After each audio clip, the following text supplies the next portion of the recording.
Busch Gardens Williamsburg is a beautiful park with a crazy collection of roller coasters, and today I'm going to be ranking all 10 of them in a tier list. Before we get into it though, I want to go over what criteria is going into these rankings. I'm ranking these coasters based off their full ride experience, taking into account stuff like theming during the ride and in the queue, the operations, which is basically how fast the line moves, and if the coaster breaks down a lot. Then I'll put it into the tier list where S is amazing, A is good, B is just kinda okay, C is bad, and D is just plain awful. And by the way, this is all in my opinion.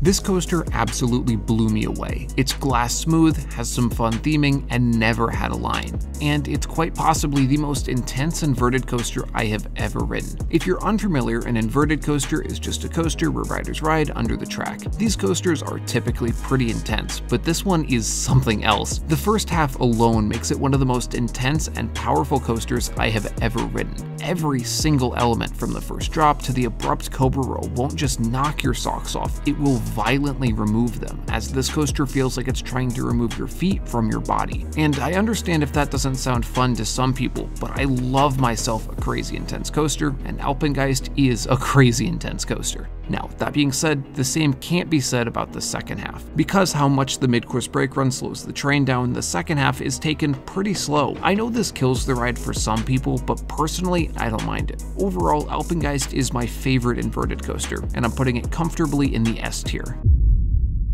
This coaster was honestly kinda disappointing. The theming was lackluster, and the coaster itself wasn't quite as good as I expected it to be. See, this is the first hypercoaster manufactured by B&M, and it shows. The newer B&M Hypers are some of the best coasters in the world, having these massive airtime hills that give seconds of sustained airtime.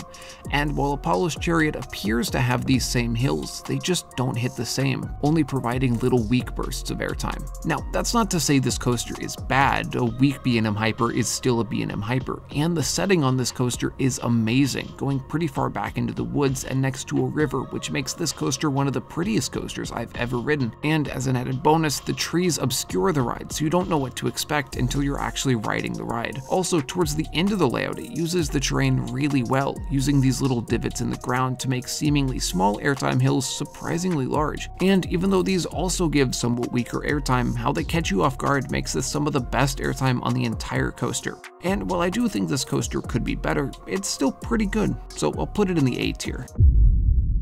I have mixed feelings about this coaster. It's the newest coaster in the park, opening in 2023, and it's one of the best themed, which makes sense because this coaster is in the same building that the Dark Castle Dark Ride used to be in. Now, the fact they were able to fit a coaster in this building at all is an achievement in and of itself, but unfortunately that did not translate to the coaster being very good. It takes place in the dark, with your only source of light being the occasional light up theming element. This makes the coaster feel much faster than it actually is, but it also makes it impossible to brace for some of the coaster's more uncomfortable transitions. This is made all the worse by the strange seating position you're meant to ride the coaster in. DarKoaster is a jet ski style family coaster where you're supposed to ride in the same position you would ride a real jet ski. Unfortunately, this position does not take kindly to some of the transitions on DarKoaster, which means the ride experience can be pretty uncomfortable. That said, outside of the wonky transitions, the ride is kind of fun. The theming throughout the ride is a neat touch, and due to a couple switch tracks, you get to go around the layout twice. Unfortunately, I do think these switch tracks are causing a ton of problems, because DarKoaster is constantly down.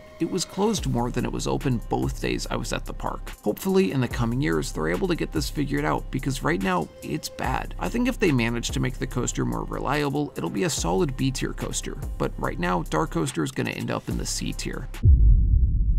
I really enjoyed this coaster. Normally, dive coasters like this aren't my favorite type of coaster. They always feel gimmicky to me, and while Griffon is no exception, it executes on the gimmick far better than basically every other dive coaster I've ridden. The view during the turnaround is breathtaking, and the drop that follows is really fun, with decent visuals and amazing airtime. The rest of the layout is also pretty good, featuring another decent vertical drop, 2 alright inversions, and a fun splashdown at the end, which is really cool both on-ride and off-ride. That being said, even though this is one of the best dive coasters I've ever ridden, it still feels gimmicky and repetitive. Like, the second half of this coaster is basically just a smaller version of the first half. Nonetheless, Griffon is still a pretty fun coaster, so I'll put it in the A tier.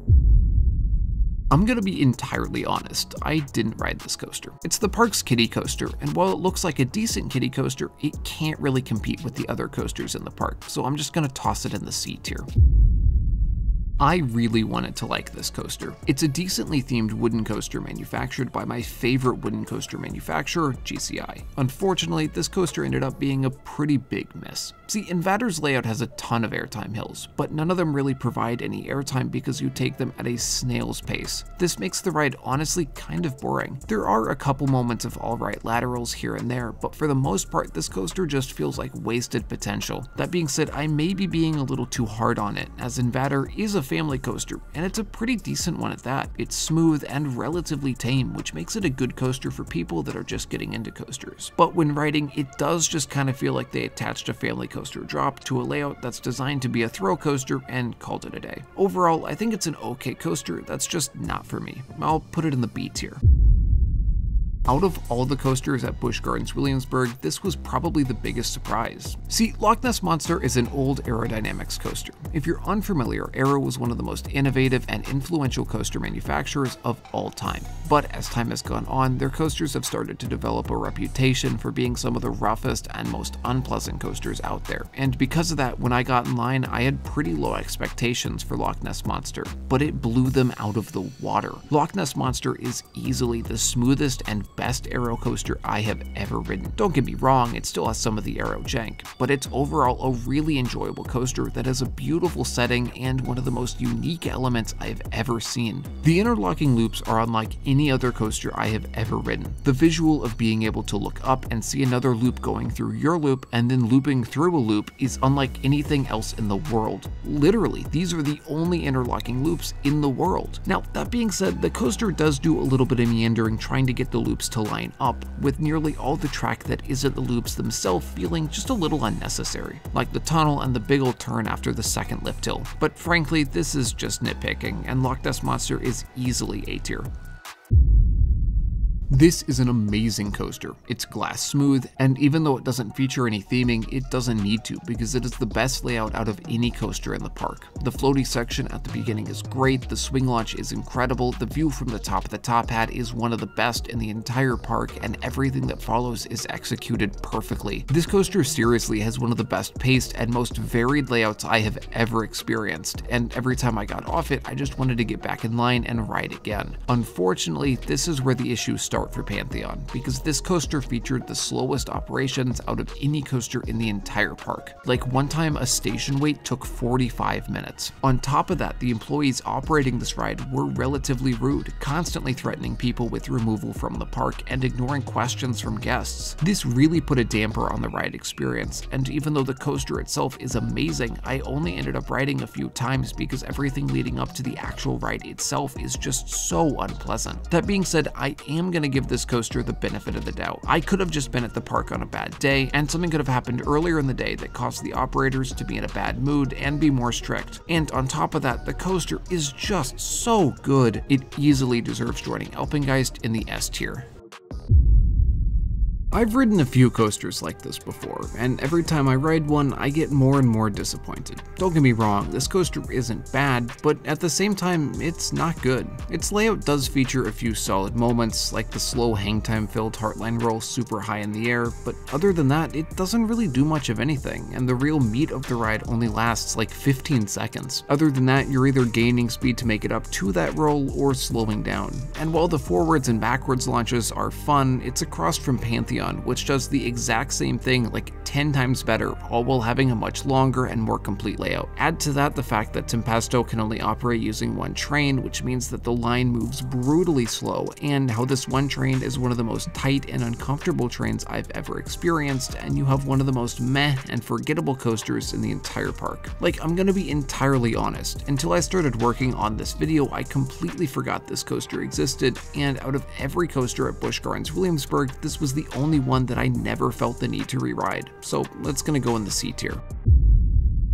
This was one of the biggest surprises of my visit, and in my opinion, it's probably the most underrated coaster in the park. To start, this is probably the best themed coaster at Busch Gardens Williamsburg, with some genuinely Disney or Universal level theming throughout the queue, and it's also one of the most complete ride experiences in the park, with the start being chill, the indoor section being intense, the dive towards the river being filled with airtime, at least in the back, and the quick back-to-back turns at the end being thrilling. The coaster also packs in another surprise that I'm not going to mention here, but trust me, it's good. Unfortunately though, Verbolten is kind of rough, and its pacing isn't great. Throughout the ride, you come to a near stop 3 times, twice in the dark and then in the shed overlooking the river. Although I can't complain too much about these moments because they allow Verbolten to run a ton of trains, which means that Verbolten's line moves super quickly, which is really nice. Overall, Verbolten is a really enjoyable coaster. I'll put it in the A tier.